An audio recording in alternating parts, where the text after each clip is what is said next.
this is just a very simple trick. I'm going to have you name a card value for me, please. Now, I don't want you to necessarily name like the 4 of spades or the 7 of hearts. If you say 4s, I'm going to take whatever value it is that you name, and I'll lay all 4 of them out here on the table, okay?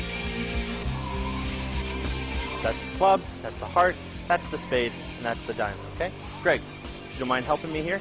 Max has made a decision on the jacks. I'd like you to name any suit that you'd like. Okay. Clubs. Clubs. That's these ones right here. Is there any reason that you left the club on the table? I mean, I'm not questioning your decision. I was just curious as to why you would have left that there. In fact, Max, is there any reason that you would have chosen the jacks? Not really. I'm really happy you did, because all of these ones would have been blank.